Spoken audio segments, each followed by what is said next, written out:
स्वयं प्रभा कार्यक्रम रे योगदान करिथिबा समस्त पाठक पाठक माननकु शुभ संध्या।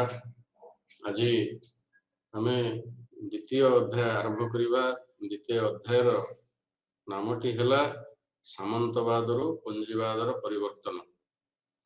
गत अध्याय रे आमे पाश्चात्य जगतर अभ्युदय विषय रे सम्यक सूचना आमे पाइथिले। पाश्चात्य जगत काहाकू कहा जाए, पाश्चात्य जगतर अभ्युत्थान केमिति हेतला, ता पूर्व पाश्चात्य जगतर पतन काहींकी हेतिला एवं पाश्चात्य जगत रे सामंत प्रथार प्रादुर्भाव किभଳି एवं केते वर्ष धरि रहिथिला, सामंतवाद किभଳି पतन हला एवं विकरण किभଳି हला, समाज व्यवस्था सामाजिक व्यवस्था किभଳି हला, ए सबु विषय गत अध्याय आम आलोचना करथिले। आज आम वर्तमान आलोचना को जीवा सामंत प्रथा रु पुंजी प्रथा बा सामंतवाद रु पुंजीवादर परिवर्तन।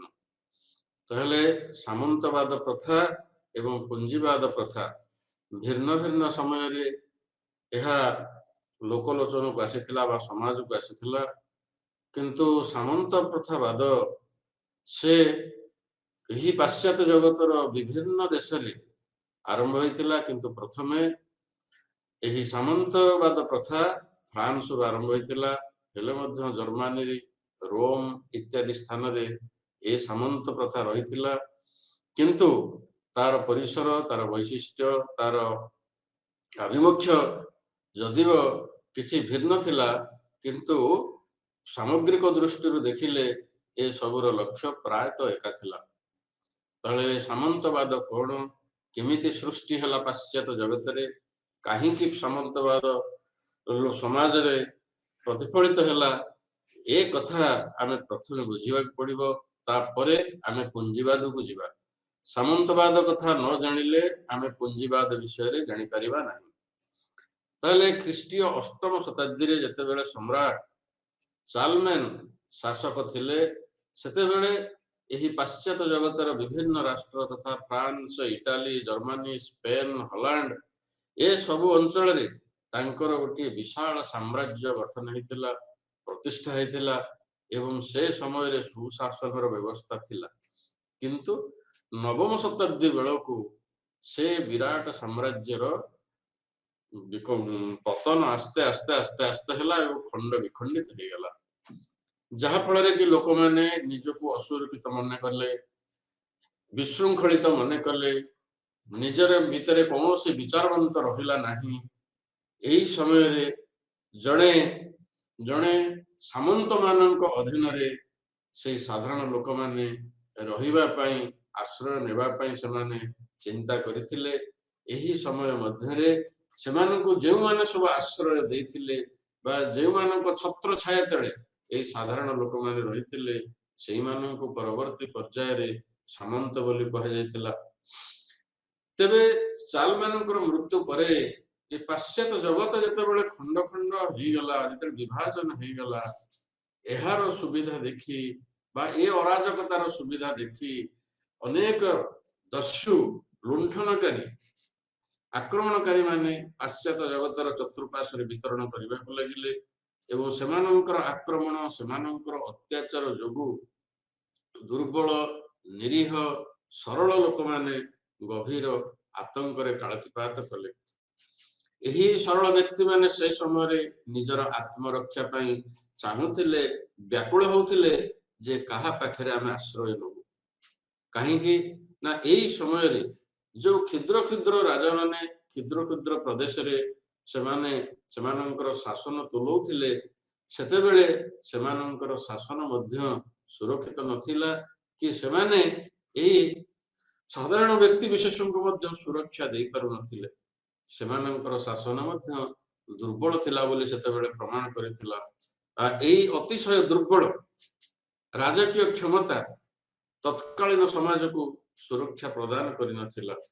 एही जो सब क्षुद्र क्षुद्र राज्य गुड़िक रहिथिला, से सब क्षुद्र क्षुद्र राज्य मानकरे मध्य केतेक शक्तिशाली व्यक्ति को क्षमता भोग करुथिबार देखिबाकू मध्य मिलिथिला। तेणु जो सब से सब ଧନୀ ଶ୍ରେଣୀର ଲୋକମାନେ ରହିଥିଲେ, ଯୋଉମାନଙ୍କୁ ପରବର୍ତ୍ତୀ ପର୍ଯ୍ୟାୟରେ ସାମନ୍ତ ବୋଲି କୁହାଯାଉଥିଲା। ସେଇମାନେ ମଧ୍ୟ ସେ କ୍ଷୁଦ୍ର କ୍ଷୁଦ୍ର ଅଞ୍ଚଳରୁ କେତେକ ଅଞ୍ଚଳକୁ ନିଜେ ଦଖଲ କରି ତାର ମାଲିକ ସେମାନେ ହେଲେ, ଅର୍ଥାତ୍ ସେମାନେ ଏକ ଏକ ରାଜା ବା ଏକ ଏକ ସମ୍ରାଟର ସେମାନେ ରୂପ ନେଲେ ଏବଂ ଦୁର୍ବଳ ଲୋକମାନଙ୍କୁ ଶତ୍ରୁ ଲୁଣ୍ଠନକାରୀ କବଳରୁ ରକ୍ଷା କରିବା ପାଇଁ ସେମାନେ ଆଗଭର ହେଇଥିଲେ, ଯାହା ଫଳରେ କି ସେହି ଧନିକ ଶ୍ରେଣୀ, ସେହି ବିତ୍ତଶାଳୀ ଲୋକଙ୍କ ପାଖରେ ଅନେକ ଦୁର୍ବଳ ସରଳ ନିରୀହ ଲୋକମାନେ ଆଶ୍ରୟ ନେଇଥିଲେ। ଏବଂ ଏହି ପ୍ରଥାର ଗୋଟିଏ ଉପକାରିତା ଯୋଉ ସମୟରେ ଲୁଣ୍ଠନକାରୀଙ୍କର ଦୌରାତ୍ମ୍ୟ ଥିଲା, ସେହି ସମୟରେ ଏହି ବିତ୍ତଶାଳୀ ଲୋକମାନେ ନିରୀହ ଲୋକମାନଙ୍କୁ ନିଜର ଛତ୍ରଛାୟା ତଳେ ରଖିଥିଲେ, ନିଜର ଆଶ୍ରୟ, ନିଜ ଘରେ, ନିଜର ପରିବାର ଭିତରେ, ନିଜର ଦୁର୍ଗ ଭିତରେ, ନିଜର ପ୍ରାସାଦ ଭିତରେ ଏପରିକି ସେମାନଙ୍କୁ ସ୍ଥାନ ଦେଇଥିଲେ, ଯାହା ଫଳରେ କି ସେ ସମୟରେ ସେଇ ଲୁଣ୍ଠନକାରୀଙ୍କ ଦୌରାତ୍ମ୍ୟରୁ ସାଧାରଣ ଲୋକମାନେ ରକ୍ଷା ପାଇଥିଲେ। କିନ୍ତୁ ପରବର୍ତ୍ତୀ ପର୍ଯ୍ୟାୟରେ ସିନା ଏହି ସାମନ୍ତ ପ୍ରଥା ଏକ ଅତି କଳଙ୍କିତ ପ୍ରଥା ରୂପେ ବିବେଚିତ ହେଲା, କିନ୍ତୁ ଯେତେବେଳେ ପ୍ରାରମ୍ଭିକ ସମୟରେ ଆରମ୍ଭ ହେଲା, ସେତେବେଳେ ଏହି ଦୁର୍ବଳ ଲୋକମାନେ ସବଳ ଲୋକମାନଙ୍କ ଠାରୁ ବା ଦୁର୍ବଳ ଲୋକମାନେ ସେଇ ଦୌରାତ୍ମ୍ୟରୁ ମୁକ୍ତି ପାଇଥିଲେ। ଏହା ଗୋଟିଏ ବିରାଟ ଉପକାର ଥିଲା। କିନ୍ତୁ ପରବର୍ତ୍ତୀ ପର୍ଯ୍ୟାୟରେ ସେମାନେ ସେମାନଙ୍କର ପାଖରେ ବା ସେଇ ସରଳ ଲୋକମାନେ, ନିରୀହ ଲୋକମାନେ କିଭଳି ସେଇ ବିତ୍ତଶାଳୀ ଲୋକଙ୍କ ପାଖରେ ରହିବେ, ସେଥିପାଇଁ ଏକ ଯୋଜନା ମଧ୍ୟ କରାଯାଇଥିଲା, ଯୋଉ ଯୋଜନାରୁ ଆରମ୍ଭ ହେଇଥିଲା ସାମନ୍ତ ପ୍ରଥା, ଯାହାକୁ ଇଂଲିଶରେ କୁହାଯାଉଥିଲା ଫେଉଡାଲିଜିମ।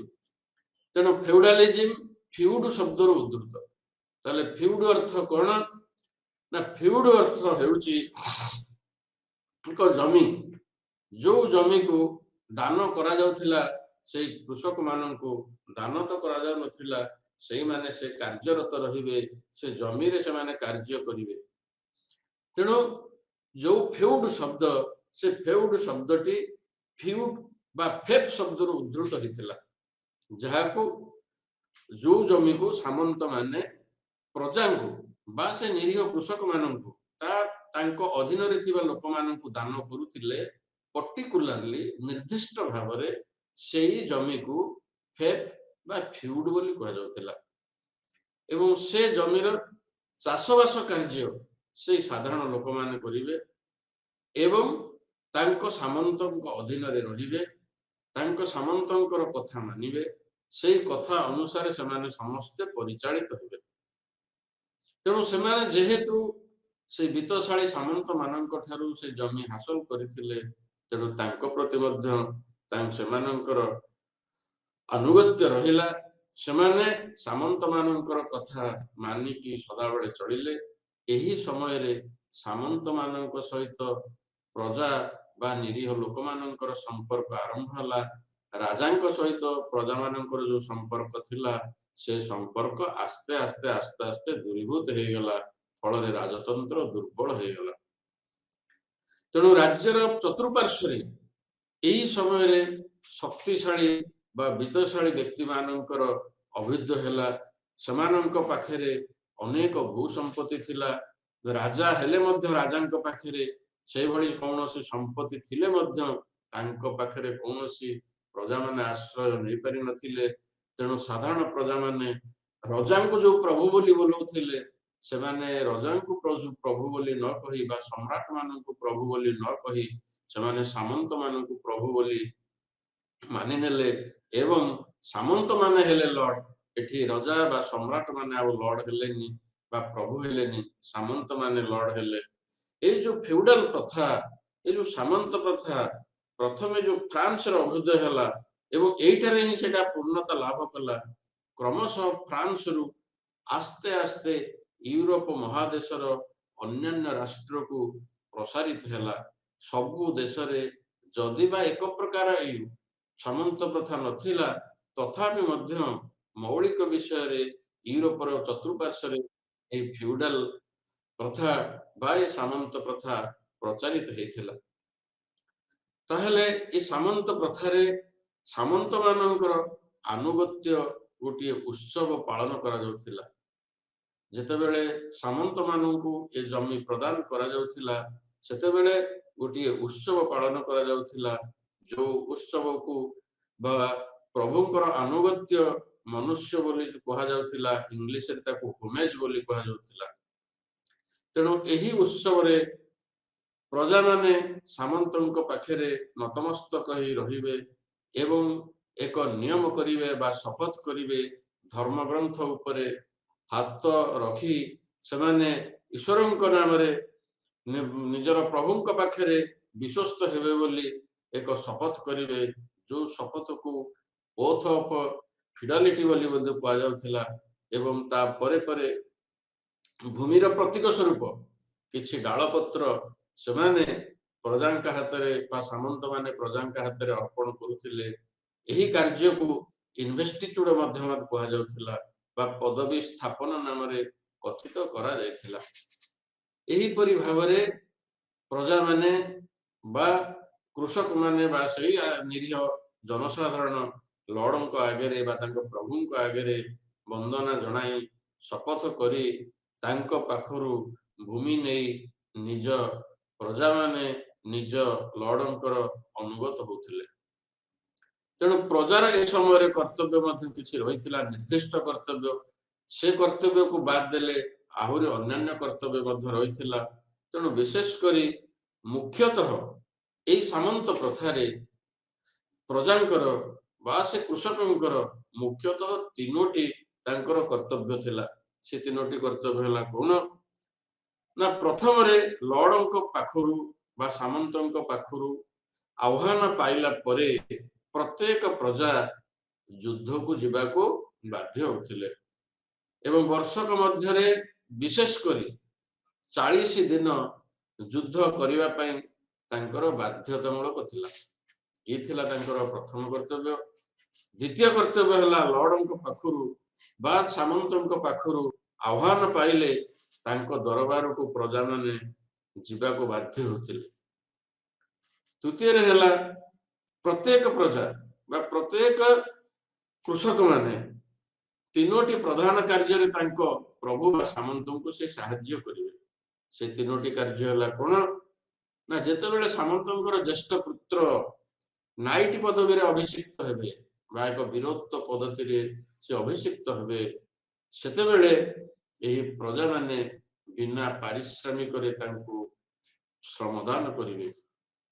ଆଉ ଗୋଟିଏ କାର୍ଯ୍ୟ ହେଲା ଯେତେବେଳେ ସାମନ୍ତଙ୍କର ଜ୍ୟେଷ୍ଠ କନ୍ୟାଙ୍କର ବିବାହ କାର୍ଯ୍ୟ ସମ୍ପନ୍ନ କରାଯିବ, ସେତେବେଳେ ମଧ୍ୟ ସେଇ ପ୍ରଜାମାନେ ବା ସେ କୃଷକମାନେ ବିନା ପାରିଶ୍ରମିକରେ ଶ୍ରମଦାନ କରିବେ। ଏବଂ ଯେତେବେଳେ ଶତ୍ରୁ ଦ୍ୱାରା ବନ୍ଦୀ ହେଉଥିବେ ବା କୌଣସି ସାମନ୍ତ ଯଦି ଯୁଦ୍ଧରେ ଲିପ୍ତ ରହି ଶତ୍ରୁଙ୍କ ଦ୍ୱାରା ବନ୍ଦୀ ହେଇଥିବେ, ତାହେଲେ ସେ ବନ୍ଦୀ ଜୀବନରୁ ମୁକୁଳେଇବା ପାଇଁ এই ପ୍ରଜାମାନେ ନିଶ୍ଚିତ ଭାବରେ ଶତ ଚେଷ୍ଟା କରିବେ। ତେଣୁ ବିଶେଷ କରି ଏହି କେତୋଟି ପ୍ରଜାମାନଙ୍କ ପାଇଁ ମୁଖ୍ୟ କର୍ତ୍ତବ୍ୟ ଛାଡ଼ି ଯାଇଥିଲେ ସେ ସାମନ୍ତ ମାନେ, ଯାହା ଫଳରେ କି ପ୍ରଜାମାନେ ବା ସେଇ କୃଷକମାନେ ବା ସାମନ୍ତ ମାନଙ୍କ ଅଧୀନରେ ଥିବା ସେଇ ସବୁ ସାଧାରଣ ଲୋକମାନେ ଏତିକି କର୍ତ୍ତବ୍ୟ ସେମାନେ କରିବା ସହିତ ଅନ୍ୟାନ୍ୟ କର୍ତ୍ତବ୍ୟରେ ମଧ୍ୟ ନିଜକୁ ସମ୍ପୃକ୍ତ କରୁଥିଲେ। ରାଜା ବା ସାମନ୍ତ ମାନେ ସେତେବେଳେ ରାଜାର ଭୂମିକା ନେଇଥିଲେ ଏବଂ ରାଜା ଯେଭଳି ଦୁର୍ଗରେ ବାସ କରନ୍ତି ଠିକ ସେଭଳି ସାମନ୍ତ ମାନେ ମଧ୍ୟ ସେତେବେଳେ ବିଭିନ୍ନ ଦୁର୍ଗ ନିର୍ମାଣ କରି ଦୁର୍ଗ ଭିତରେ ରହୁଥିଲେ। ଆମେ ଗଲା କ୍ଲାସରେ ବି ଏ କଥା ଚୁମ୍ବକରେ ଆମେ ଆଲୋଚନା କରିଥିଲେ। ଲୋକମାନଙ୍କର ଜୀବନ ରକ୍ଷା ପାଇଁ ସାମନ୍ତ ମାନେ ତାଙ୍କ ଅଧୀନରେ ଯେଉଁ ସବୁ କୃଷକ ମାନଙ୍କୁ ରଖିଥିଲେ ସେଇମାନଙ୍କୁ ରକ୍ଷା କରିବା ପାଇଁ ସେ ଦୁର୍ଗ ନିର୍ମାଣ କରିଥିଲେ ଏବଂ ଦୁର୍ଗ ଭିତରେ ରହି ସାଧାରଣ ଲୋକମାନଙ୍କର ଜୀବନ ରକ୍ଷା କରିବା ତାଙ୍କର ଦୁର୍ଗ ନିର୍ମାଣର ମୁଖ୍ୟ ଲକ୍ଷ୍ୟ ଥିଲା। ବିପଦ ବେଳେ ପ୍ରଜାମାନେ ମଧ୍ୟ ଦୁର୍ଗରେ ଆଶ୍ରୟ ନେଇପାରିଲା ଭଳି ସୁବିଧା ଥିଲା। ଦୁର୍ଗ ଚାରିପଟେ ସୁଦୃଢ ପ୍ରାଚୀରୀ ମଧ୍ୟ ନିର୍ମାଣ କରାଯାଇଥିଲା। ପ୍ରାଚୀରୀର ଭିନ୍ନ ଭିନ୍ନ କୋଣରେ ଗମ୍ବୁଜ ମାନ ନିର୍ମାଣ କରାଯାଇଥିଲା, ଯୋଉ ଗମ୍ବୁଜ ଭିତରୁ ବାହ୍ୟ ଶତ୍ରୁ ଆଗମନର ନିରୀକ୍ଷଣ କରାଯାଇ ପାରୁଥିଲା। ପାଚେରୀର ଚତୁଃପାର୍ଶ୍ୱରେ ମଧ୍ୟ ଗଭୀର ପରୀକ୍ଷା ଖୋଦନ କରାଯାଇଥିଲା, ଯୋଉ ପରୀକ୍ଷାରେ ଜଳ ପୂର୍ଣ୍ଣ ହେଇକି ରହୁଥିଲା, ଶତ୍ରୁପକ୍ଷ ସହଜରେ ଦୁର୍ଗ ଭିତରେ ପ୍ରବେଶ କରିପାରୁ ନଥିଲା। ଏସବୁ ସେତେବେଳର ବ୍ୟବସ୍ଥା ଦୁର୍ଗ ମାନଙ୍କରେ କରାଯାଇଥିଲା, ଗଡ଼ ମାନଙ୍କରେ କରାଯାଇଥିଲା, ଯାହାକୁ ଗଡ଼ ଖାଇ ବୋଲି କୁହାଯାଉଥିଲା। ଶତ୍ରୁମାନେ ସହଜରେ ଦୁର୍ଗ ନିକଟବର୍ତ୍ତୀ କଦାପି ହୋଇପାରିବେ ନାହିଁ କି ଦୁର୍ଗ ଭିତରେ ପ୍ରବେଶ କରିପାରିବେ ନାହିଁ, ସେଥିପାଇଁ ସବୁ ପ୍ରକାରର ପ୍ରାଚୀନ ଉପାୟ ଅବଲମ୍ବନ ସେତେବେଳେ କରାଯାଇଥିଲା। ଦୁର୍ଗ ଭିତରେ ସାମନ୍ତଙ୍କର ଗୃହ କକ୍ଷ ଥିଲା, ଦରବାର କକ୍ଷ ଥିଲା, ଗୋଟିଏ ବୃହତ ସଦୃଢ ନିରାପଦ କକ୍ଷ ମଧ୍ୟ ଥିଲା, ଯେତେବେଳେ କି ବିପଦ ବେଳେ ଦୁର୍ଗର ସବୁ ଲୋକମାନେ ଆତ୍ମରକ୍ଷା ପାଇଁ ସେଠାରେ ରହିପାରୁଥିଲେ। ସାଧାରଣତଃ ଦୁର୍ଗର ଆଭ୍ୟନ୍ତରୀଣ ଅନ୍ଧକାରମୟ ରଖାଯାଉଥିଲା, ସେଗୁଡ଼ିକ ସାମରିକ ଅଭିପ୍ରାୟ ପାଇଁ ନିର୍ମିତ ହେଇଥିବାରୁ ଆରାମଦାୟକ ବାସଗୃହ ରୂପେ ବ୍ୟବହାର ହେବା ପାଇଁ ବିଶେଷ ସେଗୁଡ଼ିକ ଉପଯୋଗୀ ନଥିଲା।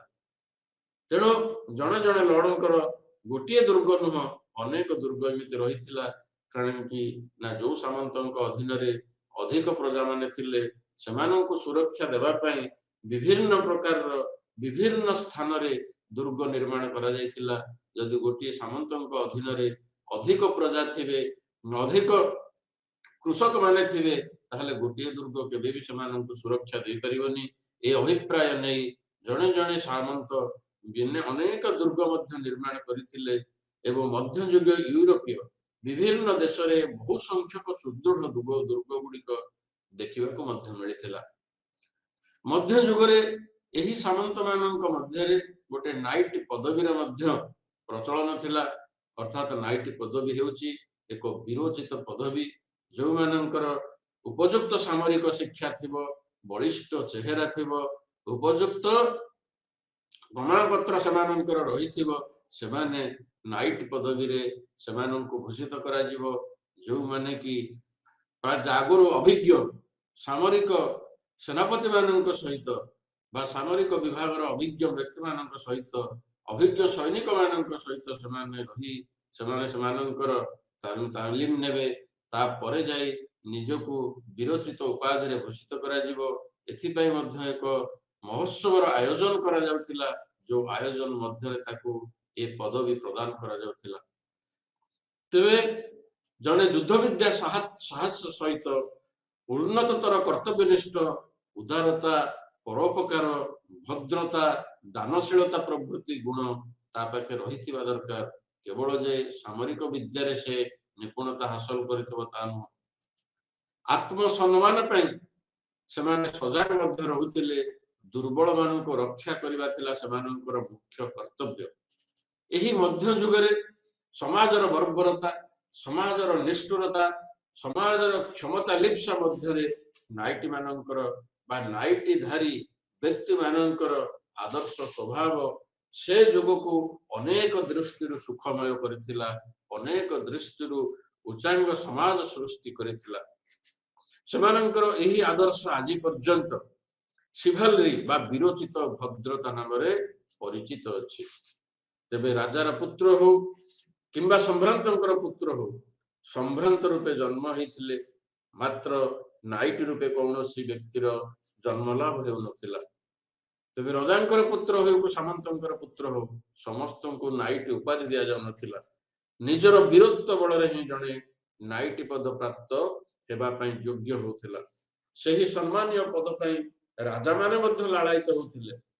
କିନ୍ତୁ କୌଣସି ବୀର ପୁରୁଷ ଯୁଦ୍ଧ ବିଦ୍ୟା ଶିକ୍ଷା ପୂର୍ବକ ନିଜ ସାହସର ପରିଚିତ ଦେବା ପାଇଁ ଗୋଟିଏ ପ୍ରଶଂସନୀୟ କୃତିତ୍ୱ ଦେଖାଇ ପାରିଲେ ଅନ୍ୟ ନାଇଟ ମାନେ ତାହାକୁ ନାଇଟ ରୂପେ ଗ୍ରହଣ କରୁଥିଲେ। ତାହାପରେ ସେ ନାଇଟ ରୂପେ ଜୀବନ ଯାପନ କରିପାରୁଥିଲା। ଶୈଶବ କାଳରୁ ସମ୍ଭ୍ରାନ୍ତ ମାନେ ନିଜ ପୁଅ ମାନଙ୍କୁ, ନିଜର ସନ୍ତାନ ମାନଙ୍କୁ ନାଇଟ ହେବା ପାଇଁ ଶିକ୍ଷା ଦେଉଥିଲେ ଏବଂ ନାଇଟ ହେଲା ପରେ ସେମାନେ ଲର୍ଡ ମାନଙ୍କ ସହିତ ଯୁଦ୍ଧ କ୍ଷେତ୍ରକୁ ମଧ୍ୟ ଯାଉଥିଲେ।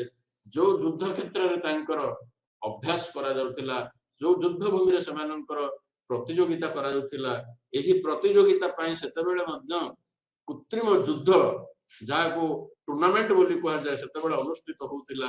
ଦର୍ଶକ ମାନେ ଏହି କୃତ୍ରିମ ଯୁଦ୍ଧକୁ ଦେଖିକି ବହୁ ଆନନ୍ଦିତ ହଉଥିଲେ ଏବଂ ଏହି ସମୟରେ ଯୋଉ ଅଭିଜ୍ଞ ନାଇଟ ପଦଧାରୀ ରହିଥିବେ, ସେମାନେ नूतन नाइट पदवीधारी को सेमाने नाइट पदरे अभिषिक्त करेबे एवं सेठी सेमानंकु आशीर्वाद देवे साहसी हुओ नम्र हुओ विश्वस्त हुओ समाजर मंगल पाई मनोनिवेश कर ये थिला सेतबेल नाइट पदवीधारी पाई एक विशिष्ट योजना से भली जो कृषक माने जो रही से कृषक मानू सामंत माने दुई भाग रे विभक्त करथिले जड़े थिले फ्री मैन आउ जड़े थिले सर्फ फ्री मैन अर्थ स्वाधीन कृषक सर्फ अर्थ है कृषि भृत्य स्वाधीन कृषक माने से माने अल्प संख्यक थिले से माने स्वाधीन भाव में जीवन यापन करुथिले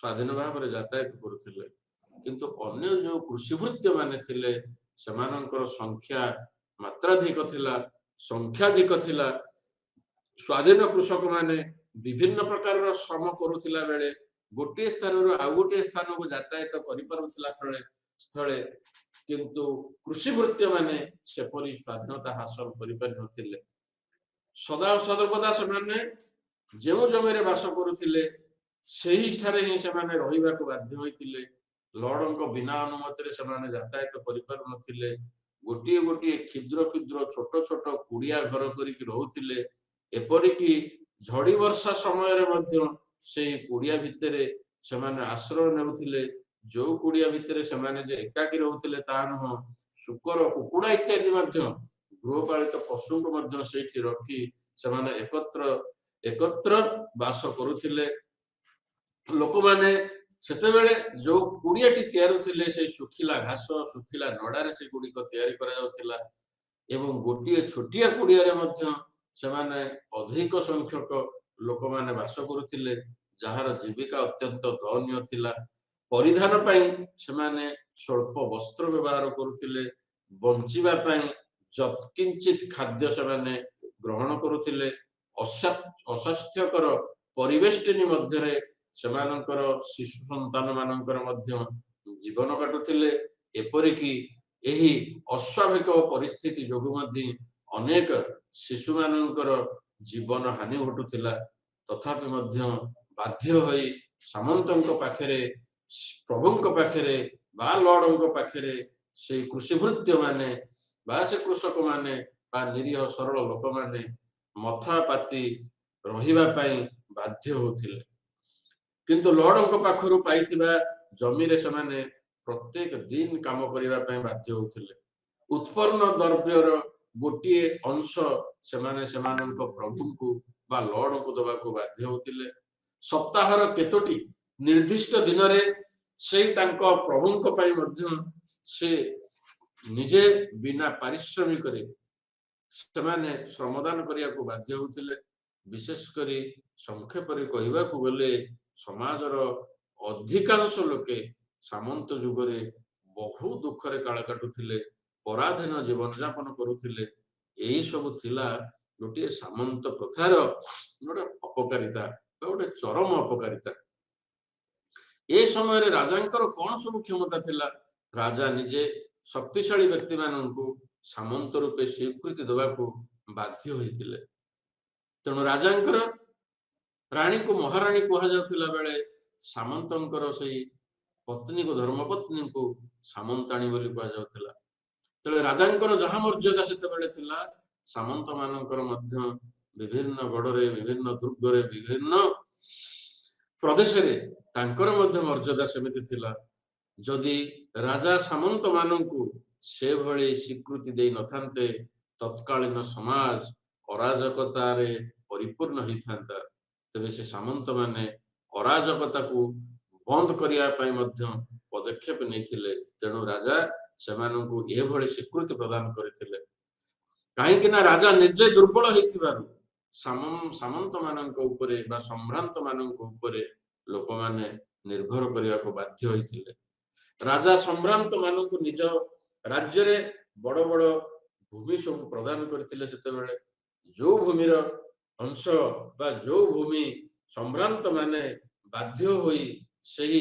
कृषिभृत्यों द्वारा कार्य हासिल करुथिले जते सम्भ्रांतों पाखरे एते जमी जमा आसिला कोठु जो सम्भ्रांत माने पाश्चात्य जगत रे ବା ସେ ଚତୁର୍ଥ ଶତାବ୍ଦୀରୁ ଚତୁର୍ଦ୍ଦଶ ଶତାବ୍ଦୀ ମଧ୍ୟରେ ଯୋଉ ସମ୍ଭ୍ରାନ୍ତ ମାନେ ରାଜାଙ୍କର ବା ସମ୍ରାଟଙ୍କର ଅତି ନିକଟତର ଥିଲେ, ସେତେବେଳେ ସମ୍ରାଟ ମାନେ ସେମାନଙ୍କୁ ଅନେକ ଭୂ ସମ୍ପତ୍ତି ବା ନିଷ୍କର ଜମି ବା ଜାଗିର ଜମି ପ୍ରଦାନ କରିଥିଲେ। ଯୋଉ ଜାଗିର ଜମି ନେଇ ସମ୍ଭ୍ରାନ୍ତ ମାନେ ବିତ୍ତଶାଳୀ ହେଇଥିଲେ, ସମ୍ଭ୍ରାନ୍ତ ମାନେ ଧନଶାଳୀ ହେଇଥିଲେ, ସମ୍ଭ୍ରାନ୍ତ ମାନଙ୍କୁ ଜମିଦାର ବି କୁହାଯାଉଥିଲା। ସେଇ ସବୁ ଜମିକୁ କୃଷିଭୃତ୍ୟଙ୍କ ଦ୍ୱାରା ଚାଷ କରାଇ ସେମାନେ ଲାଭବାନ ହଉଥିଲେ। ଏବଂ ଏ ପ୍ରଥା ଏହା ଗୋଟେ ପୁରୁଷାନୁକ୍ରମ ଭାବରେ ଚାଲିଲା। ଅନେକ ଦିନ ଧରି ଏ କଥା ଚାଲିଲା। ଯଦିବା ଲର୍ଡ ମାନେ ବା ପ୍ରଭୁ ମାନେ ଭୂମି ଉପରେ ପ୍ରଭୁ ହେବା ବେଳେ ରାଜାଙ୍କର ଅନୁଗତ ରହିବେ ବୋଲି ସେମାନେ ଶପଥ ପାଠ କରୁଥିଲେ, କିନ୍ତୁ ତାଙ୍କର ସ୍ୱୀକୃତି ପାଇଁ ପ୍ରଭୁତ୍ୱ ବିସ୍ତାର ସେମାନେ ମଧ୍ୟ କରୁଥିଲେ। ରାଜାଙ୍କ ପ୍ରତି ସାମନ୍ତ ମାନେ ଚିରଦିନ ଅନୁରକ୍ତ ରହିବେ ବୋଲି ଶପଥ ନେଇଥିଲେ ମଧ୍ୟ ପରବର୍ତ୍ତୀ ପର୍ଯ୍ୟାୟରେ ଏ ପ୍ରକାରର ନୀତିରେ ପରିବର୍ତ୍ତନ ଦେଖା ଦେଇଥିଲା। ସ୍ୱାଧୀନ ଭାବରେ କ୍ଷମତା ଭୋଗ କରିବା ସଙ୍ଗେ ସଙ୍ଗେ ନିଜକୁ ଗୋଟେ କ୍ଷମତା ବୃଦ୍ଧି ପାଇଁ ମଧ୍ୟ ସେ ସମ୍ଭ୍ରାନ୍ତ ମାନେ ତତ୍ପର ହେଇଗଲେ। ଦେଶବାସୀ ସେମାନେ ଲର୍ଡ ମାନଙ୍କୁ ନିଜର ପ୍ରଭୁ ବୋଲି ଭାବୁଥିବାରୁ ରାଜାଙ୍କ ପ୍ରତି କୃଷିଭୃତ୍ୟ ମାନଙ୍କର ମଧ୍ୟ କୌଣସି ଆନୁଗତ୍ୟ ରହିଲାନି। ଫଳରେ ରାଜା ପ୍ରଜା ଭିତରେ କିଛି ସମ୍ପର୍କ ହେଲାନି।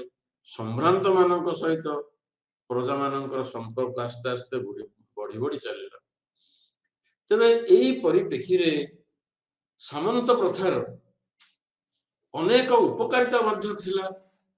ଯଦିବା ଅପକାରିତା ବହୁତ ରହିଥିଲା, ଉପକାରିତା ମଧ୍ୟ ଏହାର ବହୁତ ରହିଥିଲା। ଯୋଉ ଉପକାରିତା ଗୁଡିକ ସାମନ୍ତବାଦର ରହିଥିଲା କଣ ନା, ଉପକାରିତାରେ ମଧ୍ୟଯୁଗରେ ଯେତେବେଳେ ଦେଖା ଦେଇଥିଲା ବିଶୃଙ୍ଖଳିତ ସମାଜ, ସେହି ସମୟରେ ଯେତେବେଳେ ସାଧାରଣ ଲୋକମାନେ ଯାଯାବର ଜୀବନ ଯାପନ କରୁଥିଲେ ଏବଂ ଶୃଙ୍ଖଳିତ ସମାଜ ପାଇଁ ବ୍ୟାକୁଳ ହଉଥିଲେ, ଏହି ସମୟରେ ନିରାପତ୍ତା ରକ୍ଷା କରିବା ପାଇଁ, ସେମାନଙ୍କୁ ସୁରକ୍ଷା ଦେବା ପାଇଁ ଆଗେଇ ଆସିଥିଲା ଗୋଟିଏ ଗୋଷ୍ଠୀ, ଯୋଉ ଗୋଷ୍ଠୀ ଥିଲା ସାମନ୍ତ ଗୋଷ୍ଠୀ। ଦ୍ୱିତୀୟ କଥା ହେଲା, ଯୋଉ ଅତ୍ୟାଚାରୀ ଶାସକ ମାନଙ୍କ କବଳରୁ ରକ୍ଷା କରିବା ପାଇଁ ଏହି ସାମନ୍ତ ମାନେ ଏକ ଚରମ ମୁହୂର୍ତ୍ତରେ ସକ୍ଷମ ହୋଇଥିଲେ। ସେମାନଙ୍କର ଶକ୍ତି, ସେମାନଙ୍କର ସାମର୍ଥ୍ୟକୁ ପରାହତ କରି ସାମନ୍ତ ମାନେ ପ୍ରଜା ମାନଙ୍କୁ ସେମାନଙ୍କ କବଳରୁ ରକ୍ଷା କରିବା ପାଇଁ ସକ୍ଷମ ହୋଇଥିଲେ ଏବଂ ସମାଜରେ ମଧ୍ୟ ଶାନ୍ତି ପ୍ରତିଷ୍ଠା କରିବାରେ ସମର୍ଥ ହୋଇଥିଲେ। ଆଉ ଗୋଟିଏ ଉପକାରିତା ହେଲା, ସାମନ୍ତବାଦର ପ୍ରଚଳନ ଯୋଗୁଁ ୟୁରୋପ ମହାଦେଶରେ ବା ପାଶ୍ଚାତ୍ୟ ଜଗତରେ କ୍ରୀତଦାସ ପ୍ରଥାର ଉନ୍ମେଷ ହେଇନଥିଲା। ଯେପର୍ଯ୍ୟନ୍ତ ସାମନ୍ତବାଦ ପ୍ରଥା ବଳବତ୍ତର ଥିଲା, ସେ ପର୍ଯ୍ୟନ୍ତ କ୍ରୀତଦାସ ପ୍ରଥାର ଉନ୍ମେଷ ଅଭ୍ୟୁଦୟ ହେଇନଥିଲା। କାହିଁକି ନା ଜଣେ ଜଣେ ଦାସ ସାମନ୍ତ ମାନଙ୍କ ଅଧୀନରେ ଥିବାରୁ ସେମାନଙ୍କୁ ଆଉ ପ୍ରଣ୍ୟ ଦ୍ରବ୍ୟ ପରି ବଜାରରେ ବିକ୍ରି କରାଯାଇ ପାରିଲା ନାହିଁ। ତେଣୁ ସାମନ୍ତବାଦ ହିଁ ୟୁରୋପରେ ଦାସତ୍ୱ ପ୍ରଥାକୁ ଗୋଟେ ଶକ୍ତ ଧକ୍କା ଦେଇଥିଲା। ଆଉ ଗୋଟିଏ ସାମନ୍ତବାଦର ଉପକାରିତା ହେଲା, ନାଇଟ ମାନେ ଅର୍ଥାତ ବିରୋଚିତ ପଦବୀଧାରୀ ବ୍ୟକ୍ତି ମାନେ ମଧ୍ୟଯୁଗୀୟ ସମାଜରେ ନିଜର ମହାନତା ପ୍ରଦର୍ଶନ କରିଥିଲେ। ଦୁର୍ବଳକୁ ସବଳ କବଳରୁ ରକ୍ଷା କରି ବିରୋଚିତ ଭଦ୍ର ବ୍ୟବହାର ପ୍ରଦର୍ଶନ କରି ସେମାନେ ସମାଜର ବହୁବିଧ କଲ୍ୟାଣ ସାଧନ କରିଥିଲେ। ସେମାନଙ୍କ ଯୋଗୁଁ ସାମନ୍ତବାଦର ଆଦର ୟୁରୋପୀୟ ସମାଜରେ ବୃଦ୍ଧି ପାଇଥିଲା। ଆଉ ଗୋଟିଏ ଉପକାରିତା ହେଲା ସାମନ୍ତବାଦର, ଯେ ସାମନ୍ତବାଦ ପ୍ରଜା ମାନଙ୍କୁ ସମ୍ପୂର୍ଣ୍ଣ ରୂପେ ଚିନ୍ତାମୁକ୍ତ କରିବାକୁ ସମର୍ଥ ହୋଇଥିଲା। ସେମାନେ ଥରେ ସାମନ୍ତ ମାନଙ୍କୁ ଆନୁଗତ୍ୟ ପ୍ରଦର୍ଶନ କରିସାରିବା ପରେ ସେମାନଙ୍କର କର୍ତ୍ତବ୍ୟ ସରିଯାଇଥିଲା। କିନ୍ତୁ ପ୍ରଜା ମାନଙ୍କର ଜୀବନ ଜୀବିକା କିଭଳି ପରିଚାଳିତ ହେବ, ଏ ଚିନ୍ତା କେବଳ ସାମନ୍ତ ମାନଙ୍କୁ ହିଁ ଘାରିଥିଲା, ପ୍ରଜା ମାନଙ୍କୁ ଘାରି ନଥିଲା। ଶେଷରେ ପ୍ରଜା ଏବଂ ସାମନ୍ତ ମାନଙ୍କର ଗୋଟିଏ ନିବିଡ଼ ସମ୍ପର୍କ ସ୍ଥାପିତ ହୋଇଥିଲା। କିନ୍ତୁ ଏ ସବୁ ଉପକାରିତା ଥିବା ସତ୍ତ୍ୱେ ଅନେକ ଅପକାରିତା ମଧ୍ୟ ଦେଖା ଦେଇଥିଲା ସାମନ୍ତବାଦରେ, ଯୋଉଥି ଯୋଗୁଁ ସାମନ୍ତବାଦର ପତନ ହେଇଥିଲା ବା ସାମନ୍ତବାଦ ପତନମୁଖୀ ହେଇଥିଲା। କଣ ସେଗୁଡିକ ଥିଲା? ସେଗୁଡିକ ମଧ୍ୟ ବହୁବିଧ ଥିଲା। ପ୍ରଥମତଃ ସାମନ୍ତବାଦ ସେତେବେଳେ ବା ତତ୍କାଳୀନ ୟୁରୋପୀୟ ସମାଜକୁ ଦୁଇ ଭାଗରେ ବିଭକ୍ତ କଲା, ଅର୍ଥାତ୍ ସମାଜ ଗୋଟେ ଦୁଇ ଭାଗରେ ବିଭକ୍ତ ହେଲା। ଗୋଟିଏ ହେଲା ସାମନ୍ତ ଶ୍ରେଣୀ ଆଉ ଗୋଟିଏ ହେଲା କୃଷକ ଶ୍ରେଣୀ, ବା ଗୋଟିଏ ହେଲା ଧନୀ ଶ୍ରେଣୀ ଆଉ ଗୋଟିଏ ହେଲା ଗରିବ ଶ୍ରେଣୀ। ସାମନ୍ତ ମାନେ ଅମାପ ଧନ ସମ୍ପତ୍ତି ଲାଭ କରିଥିଲା ବେଳେ ପ୍ରଜା ମାନେ ପାଖରେ କୌଣସି ସମ୍ପତ୍ତି ନଥିଲା। ଫଳରେ ସାମନ୍ତ ମାନେ ପ୍ରଜା ମାନଙ୍କୁ ଘୃଣ୍ୟ ଚକ୍ଷୁରେ ଦେଖୁଥିଲେ। ଇଏ ଗୋଟିଏ ବିରାଟ ଅପକାରିତା ଥିଲା ସାମନ୍ତବାଦର। ଆଉ ଗୋଟିଏ ଅପକାରିତା ହେଲା ଯେ ସାମନ୍ତବାଦ ଥିଲା ଗୋଟେ ଜାତୀୟତା ଭାବର ବିରୋଧୀ। ବିଭିନ୍ନ ସାମନ୍ତ ମାନଙ୍କ ମଧ୍ୟରେ ପ୍ରାୟତଃ କଳହ ଲାଗି ରହୁଥିଲା। ୟୁରୋପରେ ଜାତି ଭିତ୍ତିକ ରାଷ୍ଟ୍ର ଗଠନରେ ଗୋଟେ ବିରାଟ ପ୍ରତିବନ୍ଧକ ସୃଷ୍ଟି କରିଥିଲା। ସେଇଭଳି ଆଉ ଗୋଟିଏ ଅପକାରିତା ହେଲା କଣ ନା ସାମନ୍ତବାଦ ଦ୍ୱାରା ୟୁରୋପରେ ଗୋଟେ ରାଜନୈତିକ ଏକତା ଯୋଉ ରହିଥିଲା, ସେ ରାଜନୈତିକ ଏକତାର ମଧ୍ୟ କ୍ଷୁଣ୍ଣ ହେଲା। ଆଉ ରାଜନୈତିକ ଏକତା ବା ପଲିଟିକାଲ ୟୁନିଟ ୟୁରୋପ ମହାଦେଶରେ ତିଷ୍ଠି ରହିପାରି ନଥିଲା, ଯାହାଦ୍ୱାରା କି ୟୁରୋପ ମହାଦେଶରେ ବିଭିନ୍ନ ସାମନ୍ତ ମାନଙ୍କ ମଧ୍ୟରେ ଯୁଦ୍ଧ ବା ଷଡ଼ଯନ୍ତ୍ର ଲାଗି ରହିଲା। ନିଜ ନିଜ ଭିତରେ ସମସ୍ୟା ଲାଗି ରହିଲା, ନିଜ ନିଜ ଭିତରେ କଳହ ଲାଗି ରହିଲା, ଯାହା ଫଳରେ ବିଭିନ୍ନ ଗୋଷ୍ଠୀ ଭିତରେ ଥିବା ଏକତା ସ୍ଥାପନ କରି ଗୋଟିଏ ସାର୍ବଭୌମ ନୂତନ ରାଜ୍ୟ ଗଠନର ସ୍ୱପ୍ନ ଭାଙ୍ଗି ଚୁରମାର ହେଇଗଲା। ଯାହା ଫଳରେ କି ସାମନ୍ତବାଦ ଆସ୍ତେ ଆସ୍ତେ ଆସ୍ତେ ଆସ୍ତେ ଲୋପ ପାଇବାକୁ ଲାଗିଲା। କିନ୍ତୁ ସାମନ୍ତବାଦ ଲୋପ ହେବା ପଛରେ କେବଳ ଯେ ସାମନ୍ତବାଦର ଅପକାରିତା ଗୁଡ଼ିକ ଦାୟୀ ଥିଲା ତା ନୁହଁ। ଯଦି ବା ସାମନ୍ତବାଦ ପ୍ରଥା କୃଷି ଭୃତ୍ୟ ବା ସାଧାରଣ କୃଷକ ମାନଙ୍କ ଅବସ୍ଥାକୁ ଶୋଚନୀୟ କରିଦେଇଥିଲା। ସ୍ୱଳ୍ପ ଜମିରେ ଚାଷ କରି ସାଧାରଣ ଲୋକମାନେ ଗୁଜୁରାଣ ମେଣ୍ଟେଇବା ଯଦିବା ତାଙ୍କ ପାଖେ ଏକ କଷ୍ଟକର ବ୍ୟାପାର ଥିଲା, ତଥାପି ସାମନ୍ତ ମାନଙ୍କ ଜମିରେ ବିନା ମଜୁରୀରେ ବିନା ପାରିଶ୍ରମିକରେ ଚାଷ କରି ସେମାନଙ୍କର ଆର୍ଥିକ ସ୍ଥିତି ଦୁର୍ବଳ ହୋଇ ପଡ଼ିଥିଲା ସତ, ଦୁର୍ବିଷହ ହୋଇ ପଡ଼ିଥିଲା ସତ, ତଥାପି ମଧ୍ୟ ଦୀର୍ଘ ଦିନ ଧରି ଏ ସାମନ୍ତବାଦ ପ୍ରଥା ଏଠାରେ ବଳବତ୍ତର ଥିଲା। କିନ୍ତୁ ପରବର୍ତ୍ତୀ ପର୍ଯ୍ୟାୟରେ ଏସବୁ ଅସନ୍ତୋଷକୁ ଘେରି ଜର୍ମାନୀ ଏବଂ ଇଂଲଣ୍ଡରେ କୃଷକ ବିପ୍ଳବର ସୂତ୍ରପାତ ହେଲା। କୃଷକ ବିପ୍ଳବର ସୂତ୍ରପାତ ହେଲା ସେତେବେଳେ ସାମନ୍ତ ପ୍ରଥାର ଗତିପଥ ଆସ୍ତେ ଆସ୍ତେ ପରିବର୍ତ୍ତନ ହେଇଗଲା। ରାଜା ମାନଙ୍କର କ୍ଷମତା ଏ ସମୟରେ ବୃଦ୍ଧି ପାଇବାକୁ ଦେଖାଦେଲା, ବା ରାଜତନ୍ତ୍ର ଆସ୍ତେ ଆସ୍ତେ ସବଳ ହେବାର ଦେଖାଦେଲା, ଯାହା ଫଳରେ କି ଏହି ସାମନ୍ତ ପ୍ରଥାରେ ବାଧା ସୃଷ୍ଟି ହେଲା। କିନ୍ତୁ ଐତିହାସିକ ମାନେ କୁହନ୍ତି ଯେ ସାମନ୍ତ ପ୍ରଥା ଅବସାନ ପଛରେ ଗୋଟେ ଭୂମଧ୍ୟ ସାଗରରେ ଯୋଉ ପ୍ଲେଗ ରୋଗ ବ୍ୟାପିଲା, ସେ ପ୍ଲେଗ ରୋଗ ବ୍ୟାପିବା ଯୋଗୁଁ ଜନସଂଖ୍ୟାର ଦ୍ରୁତ ହ୍ରାସ ଘଟିଲା। କୃଷକ ମାନଙ୍କ ପାଇଁ ଯୋଉ ଅଭାବ ଦେଖାଦେଲା, କୃଷକ ମାନେ କାମରୁ ନିବୃତ୍ତ ରହି ମେଷ ପାଳନ କରିବାକୁ ବାଧ୍ୟ ହେଲେ। ତେଣୁ ଏଭଳି ବିଭିନ୍ନ ପ୍ରକାରର କାର୍ଯ୍ୟକ୍ରମକୁ ନେଇ ସାମନ୍ତବାଦ ୟୁରୋପ ମହାଦେଶରୁ ବା ପାଶ୍ଚାତ୍ୟ ଜଗତରୁ ଆସ୍ତେ ଆସ୍ତେ ଅବସାନ ହେବାକୁ ଲାଗିଲା। ତାହେଲେ ଯଦି এই ସାମନ୍ତବାଦ ପ୍ରଥା ଆସ୍ତେ ଆସ୍ତେ ପାଶ୍ଚାତ୍ୟ ଜଗତରୁ ଏସବୁ ଅପକାରକୁ ନେଇ ଯଦି ଅବସାନ ହେଲା, ତାହେଲେ ଐତିହାସିକ ମାନେ କାହିଁକି ଏକ ନୂତନ ଚିନ୍ତାଧାରାରେ ରହିଛନ୍ତି ଯେ ସାମନ୍ତବାଦ ପଛରେ ସାମନ୍ତବାଦର ଯୋଉ ଅପକାରିତା ଥିଲା ତାହା ଦାୟୀ ନୁହଁ। ସାମନ୍ତବାଦ ଅବସାନ ହେବା ପଛରେ ଆଉ ଗୋଟିଏ ମୁଖ୍ୟ କାରଣ ଦାୟୀ ଥିଲା, ଯୋଉଟା ହଉଛି ବାଣିଜ୍ୟିକବାଦ। ଯୋଉ ବାଣିଜ୍ୟିକବାଦ ଯୋଗୁ ସାମନ୍ତବାଦର ପତନ ହେଲା। ତେଣୁ ଆଧୁନିକ ପର୍ଯ୍ୟାୟରେ ଯୋଉ ବିଶିଷ୍ଟ ଅର୍ଥନୀତିଜ୍ଞ ମାନେ ବା ଆଧୁନିକ ଅର୍ଥନୀତିଜ୍ଞ ମାନେ ସେମାନେ ମତ ପୋଷଣ କରିଛନ୍ତି ଯେ ବାଣିଜ୍ୟିକବାଦ ହେଉଛି ବା ସୁଦୂର ବାଣିଜ୍ୟିକ ପ୍ରାବଲ୍ୟତା ହେଉଛି ସାମନ୍ତବାଦ ପ୍ରଥା ଅବସାନର ମୁଖ୍ୟ କାରଣ। तेणु विशिष्ट अर्थनीतिज्ञ पॉल सूर्य परी व्यक्ति विशिष्ट अर्थनीतिज्ञ से तांकर मत पोषण करिसंती जे सामंतवाद अवसान पाई सामंत मानकर जो दुर्बलता ता दायी नुह सामंत मानकर दुर्बलता जदि बा परोक्ष भाव में दायी किंतु सामंतवादर अवसान पाई प्रत्यक्ष भाव में दायी थिला वाणिज्यर प्राबल्यता ठीक सही परी आउ जने मध्य विशिष्ट अर्थनीतिज्ञ हंट साहेब से मध्य जुक्ति बाड़ी जे कृषि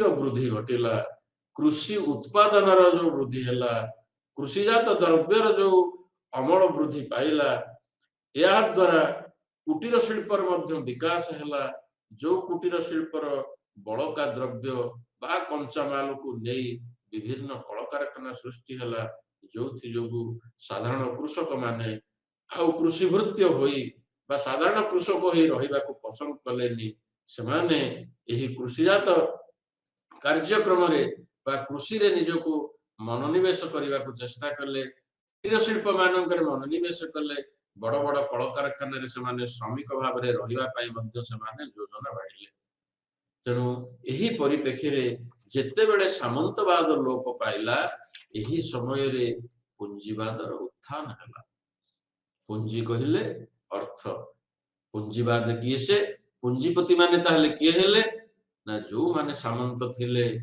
कृषि भृत्य माननकु काम रे लगाई जो माने सब वित्तशाली हेथिले सेही माने पुंजीपति परवर्ती पर्याय रे बुलाइले एवं सेही पुंजीपति मानकर पुंजी रे अनेक शिल्पानुष्ठान देखा देला जहाँ को हमें गला क्लास रे हमें आलोचना करथिले शिल्प विप्लव हेतिला जो शिल्प विप्लव रे सेतबेलर वैज्ञानिक माने शिल्पानुष्ठान प्रगति पाई समानंकर ज्ञान को निवेश करथिले जहाँ फल रे कि कुटीर शिल्प रु बृहत शिल्प प्रतिष्ठा लाभ कला एवं पुंजीपति माने समानंकर पुंजी को ए शिल्पानुष्ठान प्रगति दिगरे समाने निवेश करथिले जहाँ फल रे कि पुंजीवाद आरंभ हला जो यूरोप महादेश रे ख्रीष्टीय चतुर्थ शताब्दी बा चतुर्थ शताब्दी प्रथम प्रारंभ चतुर्दश शताब्दी पर्यंत जो सामंत प्रथा प्रचलन थिला ताहा पंचदश शताब्दी प्रवेश सह बा पाश्चात्य जगतर पुंजीवादर आविर्भाव ए समय घटी साधारण भाव में विश्वास करा जाए जे यूरोप रे जो नवजागरण है ये नवजागरण जो सामंत प्रथार अंत है ताहा भी हेई पारे कहीं नवजागरण जिते पुनर्जागरण है अर्थात ज्ञानर नवीकरण है अनेक विज्ञानर अग्रगति है सामंत प्रथा एथिपाई भी कुठारघात होता पारे तेणु यूरोपीय समाज रे जेतेबेले नवजागरण आरंभ होला सेतेबेले मध्य सामंत प्रथा बा सामंतवादर व्यवस्था कुसुड़ी पड़िला से भितरे अनेक आभ्यंतरीण कारण मध्य रही ऐतिहासिक माने तार नूतन नूतन तथ्य तार नूतन नूतन कारण मध्य एबे कारण मध्य बाहर करिसंती जोथि जोगु की सामंत प्रथा सिना विलोप हे गला ता सहित आउ एक प्रथार उन्मेष हैला जहा को कहा गला पुंजीवाद प्रथा तेणु सामंत प्रथार केमिति पुंजीवाद को परिवर्तन हैला ए कथा आमे वर्तमान आलोचना करसिबा तेणु पुंजीवाद कथा कहले पुंजी कहले अर्थ को बुझाए पुंजीपति कहले वित्तशाली व्यक्ति मान को बुझाए यही वित्तशाली लोक माने जेमिति पूर्वे सामंत प्रथा वाद सृष्टि करथिले सेही मानकठु मध्य आरंभ हला पुणी पुंजीवाद प्रथा तेणु से धनीश्रेणी लोक माने जो शहर मानकरे बा विभिन्न नगर मानकरे समानंकर पुंजी को निवेश करी जो कल कारखाना सब प्रतिष्ठा करथिले सेही कल कारखाना रे सामंत प्रथा रे जेमिति कृषि भृत्य माने रहिथिले सेही सब कल कारखाना शिल्पानुष्ठान मध्य श्रमिक माने जोग देथिले एवं श्रमिक माने गोटी गोटी पुंजीपति अधीन रे निजे सेमाने काम करिया पय कार्य निर्वाह करिया पय मध्य सेमाने बाध्य होइथिले तहले जेतेबेले पुंजी बाद आरंभ हला ता पूर्व आमे विचार करिबा आमे गला क्लास रे भी आलोचना करिथिले पुंजीवाद आरंभ हवा पूर्व भौगोलिक आविष्कार भी हेतिला भौगोलिक आविष्कार कोन ना जलपथ निर्णय हेतिला जलपथ निर्णय कौन ना समुद्र पथ निर्णय होता। समुद्र पथ कहले देश विदेश को यातायात पथ सुगम करा जायतिला। एथिपाई जो बलिष्ठ नाविक माने दुसाहसिक पदक्षेप नहीं समुद्र गर्भ को प्रवेश करथिले एवं दिन दिन राति राति मास मास सेमाने बितेई समुद्र मध्य रही सेमाने जलपथ आविष्कार करथिले। देश विषय सहित संपर्क पाई सेतु निर्माण करथिले। से विषय रे आमे आगामी अध्याय मानकर निश्चित पढ़िबा। तेबे एतिकी कहिबा को जाउची जे पुंजीपति बा पुंजीवाद बा पुंजी ए सब शब्दर प्रयोग होला केतेबेले ना जेतेबेले सामंतवादर विलोप होला, ज्ञानर नवीकरण होला बा नवजागरण होला, भौगोलिक आविष्कार होला, सेतेबेले जाई पुंजीवाद ई पाश्चात्य जगत रे प्रतिष्ठित होला। तेणु देश विदेश सहित संपर्क जेतेबेले आरंभ होला बा सामुद्रिक पथ जेतेबेले निर्णय करागला सेतेबेले जाई पुंजीवाद प्रतिष्ठित होला।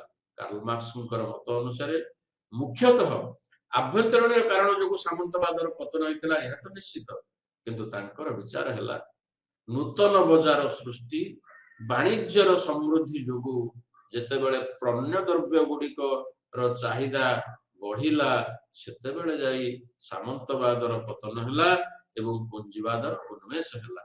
यह थिला कार्ल मार्क्सଙ୍କର मत। तेबे एही समय रे मध्य उत्पादन वृद्धि पछरे नूतन कौशल आविष्कार है जहा श्रम विभाजन व्यवस्था उपरे पर्यवेसित थिला एवं अनेक भूमिधारी माने निजको बणिक रूप उपस्थापित कले। जो माने सब जमीदार थिले, जो माने सामंत थिले, से माने निजे निजे जणे जणे बणिक रूप साजिले एवं अधिक लाभ पाइबा पई सेमाने सेमानंकर पुंजी को निवेश कले, जहा द्वारा कि कृषि कार्य प्राय मध्य वैषयिक ज्ञान वृद्धि पाइला एवं कृषक माने बा श्रमिक माने कृषि कार्य करिबा पई सेमाने मध्य पछगुंचा देले नाही। तेणु सामंतवादरू पुंजीवाद को परिवर्तनर गोटे मुख्य कारण है वाणिज्यर विकास। यूरोप महादेश रे राजनीति रे अधिक स्थिरता आनिबा पई बा पाश्चात्य जगत रे गोटे विराट स्थिरता आनिबा पई एही बणिक मानकर भूमिका थिला गुरुत्वपूर्ण। जो बणिक माने एक स्वतंत्र श्रेणी विशेष थिले एही पाश्चात्य जगत रे परवर्ती पर्याय रे एही बणिक माने गोटे स्वतंत्र श्रेणीर व्यक्ति विशेष थिले। काहे कि सेमानंकर गोटे चुक्तिबद्धता नथिला एवं सेमाने निजर लाभ पाई केवल ही वाणिज्य व्यवसाय करि चलथिले। तेणु बिना वाणिज्य रे ए सामाजिक व्यवस्था निश्चित भाव रे स्थान होई जे बोली सेमाने जानि परिथिले। तेणु प्रकृत रे सेई बणिक माने सामाजिक व्यवस्था को जेतेबेले परिवर्तन करिथिले सेहा सेही समय रे सामंतवादर लोप होइतिला एवं एक अर्थनैतिक प्रगति घटिथिला बा समाज रे अर्थनीति रे विकास होइतिला। समाज रे आर्थिक व्यवस्था रे गोटे विराट परिवर्तन होइतिला, जहा फल रे कि समाज रे मूलधन वृद्धि उपलब्धि को संजीवित करिबा पई एभली व्यवस्था करागला। तेणु नूतन वाणिज्य गोष्ठी सम्राट माननको गोटे गुरुत्वपूर्ण आवश्यक अर्थ मध्य ए समय प्रदान करथिला। प्रतिबदल रे सम्राट माने से बणिक माननको राज पृष्ठ पोषकता प्रदान करथिले बा वाणिज्य विकास को तत्कालीन पाश्चात्य जगतर सम्राट माने प्रोत्साहन देथिले। एही सम्राट मानकर से प्रोत्साहन जोगु बणिक मानकर बा व्यवसायी मानकर अर्थ संग्रह बल रे सेतेबेले सम्राट माने मध्य गोटिए गोटिए विराट सैन्य बाहिनी मध्य मुतयन करिया पई सक्षम होइथिले। एही व्यवसायींकर अर्थ रे बा व्यवसायींकर भितरे तत्कालीन सम्राट माने विराट विराट सामरिक बाहिनी मध्य गठन करुथिले। सामंत योद्धा माने मध्य सेतेबेले अर्थ पई कार्य करुथिले एवं सेमाने समग्र यूरोप रे तत्कालीन वातावरण को नियंत्रण रे रखिथिले। तेबे आमे जानि परिले जे ख्रीष्टीय चतुर्दश शताब्दी रे जो द्रुत जनसंख्या ह्रास पाइला सेथुरु सामंत प्रथा दुर्बल होइतिला सत, किंतु वाणिज्यर जो विकास घटिथिला ବାଣିଜ୍ୟର ଯୋଉ ବୃଦ୍ଧି ହେଇଥିଲା ସେ ବାଣିଜ୍ୟର ବୃଦ୍ଧି ଯୋଗୁ ପ୍ରକୃତରେ ସାମନ୍ତ ପ୍ରଥାର ଲୋପ ହେଲା ଏବଂ ପୁଞ୍ଜି ପ୍ରଥା ବା ପୁଞ୍ଜିବାଦର ଉନ୍ମେଷ ହେଲା। ତେଣୁ ସାମନ୍ତବାଦରୁ ପୁଞ୍ଜିବାଦକୁ ପରିବର୍ତ୍ତନ ହେବାର ଯେଉଁ ସବୁ ପ୍ରମୁଖ ସମସ୍ୟା ଗୁଡିକ ଆମେ ବିଶ୍ଳେଷଣ କଲେ, ଆମେ ଆଲୋଚନା କଲେ, ଏହି ପରିବର୍ତ୍ତନ ପାଇଁ ଦାୟୀ ଥିବା ଆଉ ଅନେକ ଗୁରୁତ୍ୱପୂର୍ଣ୍ଣ କାରଣ ଗୁଡିକ ଆମେ ଆଲୋଚନା କରିବା। ତେବେ ପୁଞ୍ଜିବାଦ ପ୍ରତିଷ୍ଠା ପଛରେ ପ୍ରଥମ କାରଣଟି ଥିଲା କଣ ନା ଅର୍ଥନୈତିକ ସମ୍ପ୍ରସାରଣ। ଯଦି ଆର୍ଥିକ ବିକାଶ ନ ଘଟିଲା ତାହେଲେ ପୁଞ୍ଜିବାଦ ହେଇପାରି ନଥାନ୍ତା କି ପୁଞ୍ଜିପତି ହେଇପାରି ନଥାନ୍ତେ କି ପୁଞ୍ଜି ସେମାନଙ୍କ ପାଖକୁ ଆସିପାରି ନଥାନ୍ତା। ଅର୍ଥନୈତିକ ସମ୍ପ୍ରସାରଣ ଘଟିଲା। କେମିତି ଅର୍ଥନୈତିକ ସମ୍ପ୍ରସାରଣ ଘଟିଲା? ସେଇ ଅର୍ଥନୀତି ବିଶିଷ୍ଟ ଅର୍ଥନୀତିଜ୍ଞ ପଲ୍ ସ୍ୟୁଜର ଏବଂ ହଣ୍ଟସାଇବ ମଧ୍ୟ ସେମାନେ କହିଥିଲେ ଯେ ସୁଦୂର ବାଣିଜ୍ୟର ପ୍ରାବଲ୍ୟତା ଦ୍ୱାରା ପ୍ରଭୃତ ଅର୍ଥନୈତିକ ସମ୍ପ୍ରସାରଣ ଘଟିଥିଲା, ଯାହା ଯୋଗୁଁ ସାମନ୍ତ ପ୍ରଥାର ବିଲୋପ ହେଲା ଏବଂ ପୁଞ୍ଜିବାଦ ପ୍ରତିଷ୍ଠିତ ହେଲା। ସେଇ ହଣ୍ଟସାଇବ ମଧ୍ୟ ସେଇ କଥା ବି କହିଥିଲେ, ଯଦିବା ତାଙ୍କର ମତବାଦ ଟିକେ ଭିନ୍ନ ଥିଲା। ସେ କୃଷିକୁ ଜୋର ଦେଇଥିଲେ, ଇଏ ବାଣିଜ୍ୟକୁ ଜୋର ଦେଇଥିଲେ। ତାହେଲେ ବାଣିଜ୍ୟ କେମିତି ହେଲା? କୃଷି କାର୍ଯ୍ୟର ଆଜି ଉନ୍ନତି ଘଟୁଥିବାର ତ ବାଣିଜ୍ୟ ହେଲା। ତେଣୁ ସେ କୃଷି କାର୍ଯ୍ୟର ଉନ୍ନତି ହଉ କି ବାଣିଜ୍ୟର ଉନ୍ନତି ହଉ, ଯୋଉଥି ଯୋଗୁ ପୁଞ୍ଜିବାଦ ପ୍ରତିଷ୍ଠିତ ହୋଇଥିଲା ଏବଂ ସାମନ୍ତବାଦର ବିଲୋପ ହୋଇଥିଲା। ତେଣୁ ହଣ୍ଟଙ୍କର ଯୁକ୍ତି ବା ହଣ୍ଟ ସାହେବଙ୍କର ଯୁକ୍ତି ଅନୁସାରେ ପ୍ରାରମ୍ଭିକ ସାମନ୍ତବାଦ କାଳରେ ଉତ୍ତର ଏବଂ ଦକ୍ଷିଣ ୟୁରୋପରେ ସମୃଦ୍ଧ ବାଣିଜ୍ୟର ଯୋଉ ପ୍ରଚଳନ ହେଲା ତାହା ୟୁରୋପରେ ବା ୟୁରୋପ ମହାଦେଶରେ ଗୋଟିଏ ସାମନ୍ତବାଦ ବ୍ୟବସ୍ଥା ଯୋଉ ବଳବତ୍ତର ଥିଲା ସେଥିରେ ଗୋଟେ ବିରାଟ ପରିବର୍ତ୍ତନ ଆଣିଥିଲା। ଏବଂ ଏହି ସାମନ୍ତବାଦ ପରିବର୍ତ୍ତନ ପଛରେ ମଧ୍ୟ ଆଉ ଗୋଟିଏ କାରଣ ଥିଲା କଣ ନା ପବିତ୍ର ଯୁଦ୍ଧଯାତ୍ରା, ଯାହାକି ଫ୍ରାନ୍ସରେ ଆରମ୍ଭ ହୋଇଥିଲା। ଏହି ଯୁଦ୍ଧଯାତ୍ରା ଯୋଗୁ ବା ଏହି ଧର୍ମ ଯୁଦ୍ଧଯାତ୍ରା ଯୋଗୁ ଏଠାରେ ମଧ୍ୟ ଗୋଟିଏ ବିରାଟ ପରିବର୍ତ୍ତନ ଘଟିଥିଲା। ତେବେ ସାମନ୍ତବାଦରୁ ପୁଞ୍ଜିବାଦକୁ ପରିବର୍ତ୍ତନର ଗୋଟିଏ ମୁଖ୍ୟ କାରଣ ଥିଲା ଅର୍ଥନୈତିକ ସମ୍ପ୍ରସାରଣ, ଯାହାକୁ ଇଂଲିଶରେ ଇକୋନୋମିକ ଏକ୍ସପାନ୍ସନ ବୋଲି କୁହାଯାଏ।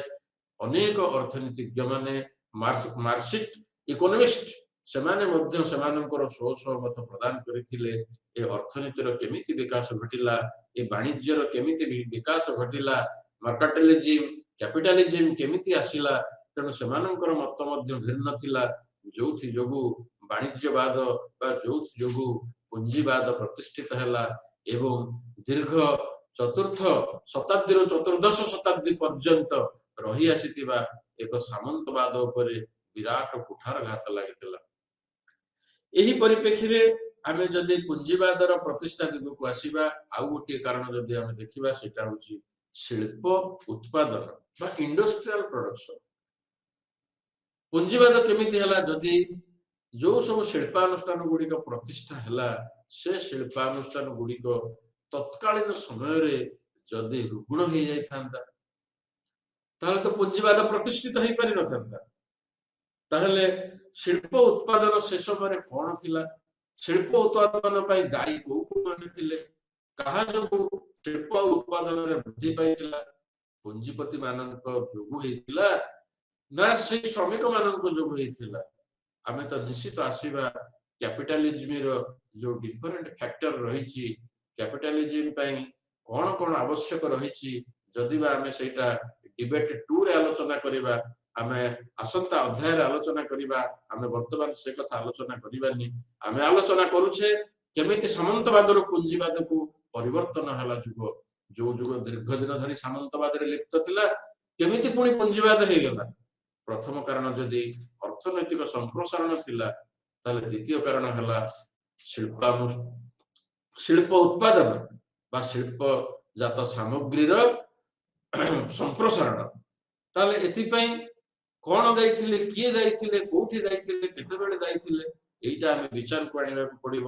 ତେବେ ସାମନ୍ତ ପ୍ରଥା ବ୍ୟବସ୍ଥାରେ जो सब कुशली कारीगर माने थिले बा कुटीर शिल्पी माने थिले निजर सीमित व्यवस्था रे निजर सीमित परिवार रे सीमित परिसर भितरे व्यक्तिगत कार्य सरंजाम एवं कंचामाल को नहीं जो शिल्प उत्पादन करुथिले एई सब समस्त शिल्पजात सामग्री को सेमाने सर्वशेष उत्पादित वस्तुर व्यक्तिगत मालिक होइक मध्य रहिथिले शेषरे सेमाने बणिक माननकु निजर प्रस्तुत उत्पादन सामग्री गुड़िक विक्रय करिकी लाभवान हेले वाणिज्यर एथि जोगु अभिवृद्धि हेला एवं प्राथमिक अवस्था बणिक माने सही कुशली कारीगर माननकु कंचा माल मध्य जोगौथिले कार्य पई विभिन्न सरंजाम मध्य सेमानकु जोगौथिले कारीगर माने सेते बेले बणिक माननकु मध्य निजस्व प्रस्तुत उत्पादन हस्तांतर करुथिले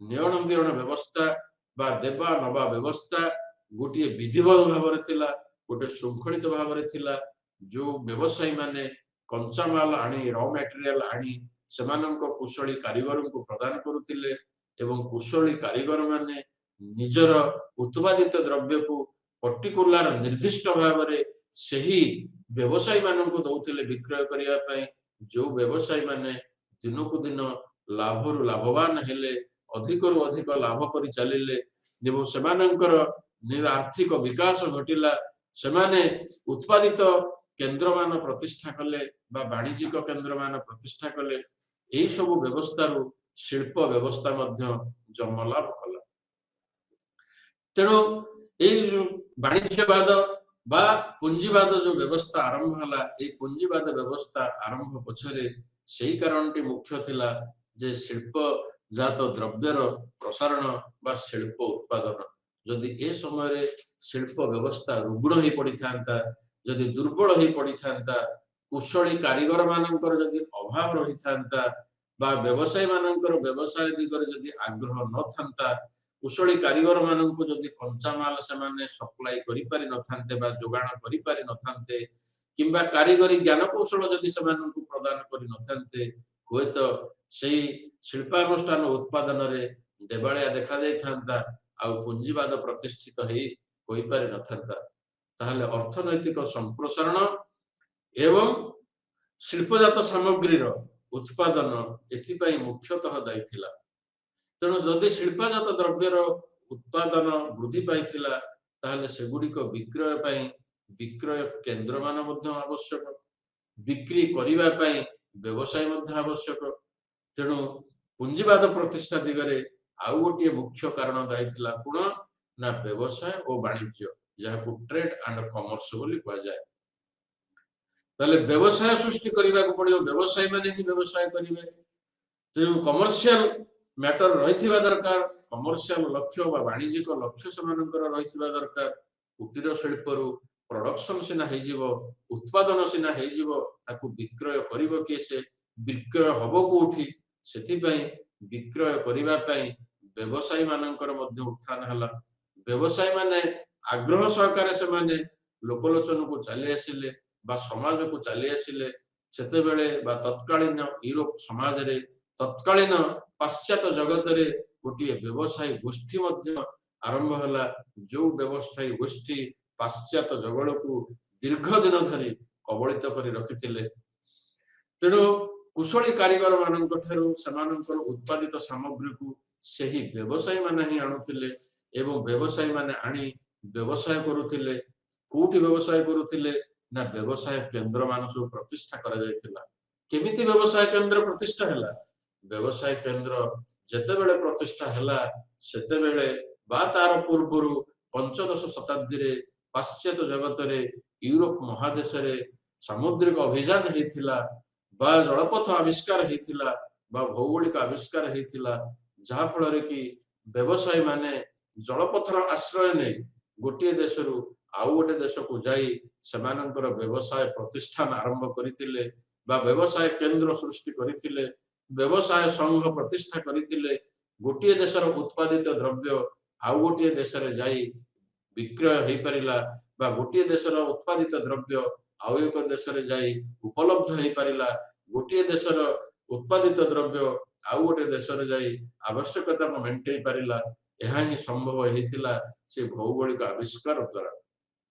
ତେଣୁ ଯଦି ଭୌଗୋଳିକ ଆବିଷ୍କାର ହେଇନଥାନ୍ତା ବା ଜଳପଥ ନିର୍ଣ୍ଣୟ ହେଇନଥାନ୍ତା ବା ସେତେବେଳେ ପାଶ୍ଚାତ୍ୟ ଜଗତର ସ୍ପେନ ପର୍ତ୍ତୁଗାଲ ଆଦି ଦେଶର ନାବିକ ମାନେ ଯଦି ସେ ଦୁଃସାହସିକ ପଦକ୍ଷେପ ନ ନେଇଥାନ୍ତେ ବା ସାମୁଦ୍ରିକ ଗତିପଥ ନିର୍ଣ୍ଣୟ କରିନଥାନ୍ତେ ହୁଏତ ଆଜି ପର୍ଯ୍ୟନ୍ତ ଆଜି ସାମୁଦ୍ରିକ ରାସ୍ତା ବା ଜଳପଥ ଦେଇ ଗୋଟିଏ ଦେଶରୁ ଆଉ ଗୋଟିଏ ଦେଶକୁ ପଣ୍ୟବାହୀ ଜାହାଜ ଯାଇପାରି ନଥାନ୍ତା।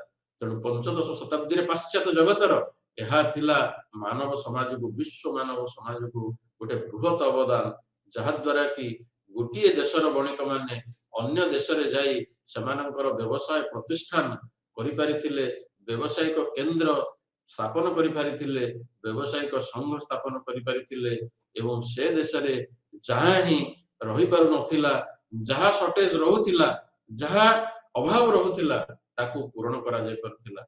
ତାହେଲେ ସାମନ୍ତବାଦରୁ ପୁଞ୍ଜିବାଦକୁ ପରିବର୍ତ୍ତନର ପ୍ରଥମ କାରଣ ଥିଲା ଅର୍ଥନୈତିକ ସମ୍ପ୍ରସାରଣ, ଦ୍ୱିତୀୟ କାରଣ ଥିଲା ଶିଳ୍ପ ଉତ୍ପାଦନ, ତୃତୀୟ କାରଣ ଥିଲା ବାଣିଜ୍ୟ ଓ ବ୍ୟବସାୟ, ସେଭଳି ଚତୁର୍ଥ କାରଣ ଥିଲା କ'ଣ ନା ସ୍ଥାୟୀ ବଜାର ପ୍ରତିଷ୍ଠା।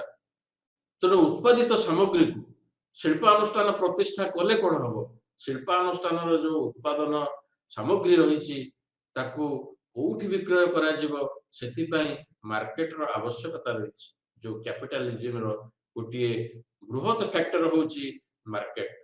ତେଣୁ କୋଉଠି ମାର୍କେଟ ପ୍ରତିଷ୍ଠା ହେଇପାରିବ, ଯୋଉ ମାର୍କେଟ କି ସ୍ଥାୟୀ ଭାବରେ ରହିବ, ଗୋଟିଏ ଦେଶର ଉତ୍ପାଦିତ ଦ୍ରବ୍ୟକୁ ସେ ବିକ୍ରୟ କରିବ।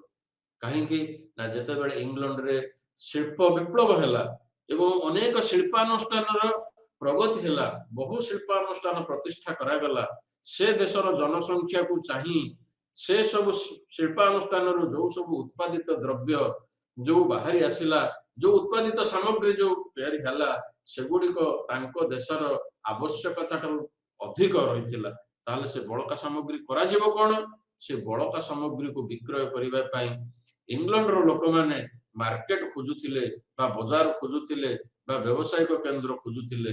ସେଥିପାଇଁ ସେଇ ପାଶ୍ଚାତ୍ୟ ଜଗତର ଦେଶ ସମୂହ, ପାଶ୍ଚାତ୍ୟ ଜଗତର ରାଷ୍ଟ୍ର ସମୂହ, ସେମାନେ ସମସ୍ତେ ଅନ୍ୟ ମହାଦେଶରେ ସେମାନେ ସେମାନଙ୍କର ମାର୍କେଟ, ସେମାନଙ୍କର ବଜାର ଅନ୍ୱେଷଣରେ ରହିଥିଲେ। ଯାହା ଫଳରେ କି ସେଇ ପଞ୍ଚଦଶ ଷୋଡଶ ଶତାବ୍ଦୀରେ ପାଶ୍ଚାତ୍ୟ ଜଗତର ରାଷ୍ଟ୍ର ସମୂହ, କେବଳ ଯେ ଇଂଲଣ୍ଡ ତାହା ନୁହଁ, ଇଂଲଣ୍ଡ, ଫ୍ରାନ୍ସ, ପର୍ତ୍ତୁଗାଲ, ଏମାନେ ସମସ୍ତେ, ସ୍ପେନ, ଏପରିକି ପୋଲାଣ୍ଡ ମଧ୍ୟ ଅନ୍ୟ ରାଷ୍ଟ୍ର ମାନଙ୍କୁ ଯାଇ ସେମାନଙ୍କର ବଜାର ପ୍ରତିଷ୍ଠା କରିଥିଲେ। ବାଣିଜ୍ୟ ବିକାଶ କରିବା ପାଇଁ ସେମାନଙ୍କର କାର୍ଯ୍ୟକ୍ରମ ଆରମ୍ଭ କରିଥିଲେ।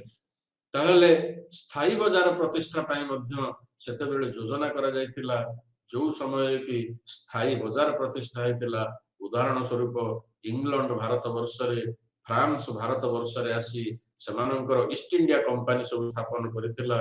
ଯୋଉ ଇଷ୍ଟ ଇଣ୍ଡିଆ କମ୍ପାନୀ ଏକ ବାଣିଜ୍ୟିକ ସଂସ୍ଥା ଥିଲା, ଯୋଉ ବାଣିଜ୍ୟିକ ସଂସ୍ଥା ଭାରତ ବର୍ଷରେ ଦିନେ ନୁହେଁ, 2 ଦିନ ନୁହେଁ, ବର୍ଷେ ନୁହେଁ, 2 ବର୍ଷ ନୁହେଁ, ବର୍ଷ ବର୍ଷ ଧରି ବିଭିନ୍ନ ରାଷ୍ଟ୍ରର ବା ପାଶ୍ଚାତ୍ୟ ଜଗତର ସେମାନଙ୍କର ବଜାର ଅନ୍ୟାନ୍ୟ ମହାଦେଶରେ ସୁପ୍ରତିଷ୍ଠିତ ହେଇଥିଲା, ଯାହା ଦ୍ୱାରା କି ସାମନ୍ତବାଦକୁ ସମ୍ପୂର୍ଣ୍ଣ ରୂପେ ଅବସାନ କରିବାରେ ସମର୍ଥ ହେଇଥିଲା। ତେଣୁ ଯେତେବେଳେ ସାମନ୍ତବାଦ ବଳବତ୍ତର ଥିଲା, ସାମନ୍ତ ମାନଙ୍କ ଅଧୀନରେ ଅତି ଦୟନୀୟ ଅବସ୍ଥାରେ, ଗୋଟେ ଅସାମାଜିକ ଅବସ୍ଥାରେ, ଗୋଟେ ଅସ୍ୱାଭାବିକ ପରିସ୍ଥିତିରେ ଯେତେବେଳେ ସେମାନେ ସମୟ କାଟୁଥିଲେ, ସେଥିରେ ସେମାନେ ଶାନ୍ତି ପାଉନଥିଲେ। ଏହି ସମୟରେ ଯେତେବେଳେ ସାମୁଦ୍ରିକ ଗତିପଥ ନିର୍ଣ୍ଣୟ ହେଲା, ଶିଳ୍ପାନୁଷ୍ଠାନର ପ୍ରଗତି ହେଲା, ଶିଳ୍ପାନୁଷ୍ଠାନ ପ୍ରତିଷ୍ଠା ହେଲା, ସେଇ ସମୟରେ ସେଇ ସବୁ ଶ୍ରମିକ ମାନେ ନିଜକୁ ଜଣେ ଜଣେ କୁଶଳୀ କାରିଗର ବନେଇ, ନିଜକୁ ଜଣେ କୁଶଳୀ କାରିଗର ଭାବରେ ନିଜକୁ ତିଆରି କରି, କୁଟୀର ଶିଳ୍ପ ପ୍ରତିଷ୍ଠା କରି, ସେଠାରେ ଉତ୍ପାଦିତ ସାମଗ୍ରୀ ମାନଙ୍କୁ ବ୍ୟବସାୟୀ ମାନଙ୍କୁ ପ୍ରଦାନ କରି ସେମାନେ ସେମାନଙ୍କର ସାମାଜିକ ବ୍ୟବସ୍ଥାକୁ ସ୍ୱଚ୍ଛଳ କରିବାକୁ ଲାଗିଲେ। ତେବେ ଏଇ ଯୋଉ ପୁଞ୍ଜିବାଦ ବ୍ୟବସ୍ଥା, ଏଇ ଯୋଉ ପୁଞ୍ଜି ବ୍ୟବସ୍ଥା ବା ସାମନ୍ତବାଦର ପୁଞ୍ଜିବାଦର ଯୋଉ ପରିବର୍ତ୍ତନ ବ୍ୟବସ୍ଥା, ଏଇ ବିଭିନ୍ନ କାରଣକୁ ନେଇ ହେଇଥିଲା। ଆହୁରି ମଧ୍ୟ ଅନ୍ୟାନ୍ୟ କାରଣ ଗୁଡିକ ରହିଛି, ଯୋଉ କାରଣ ଗୁଡିକ ଆମେ ଆଗାମୀ କ୍ଲାସରେ ଆମେ ଆଲୋଚନା କରିବା। ଆଜି ତ ସମୟ ହେଇଯାଇଛି, ଆଜି ଏତିକିରେ ଆମର ବିଷୟବସ୍ତୁ ରଖିବା।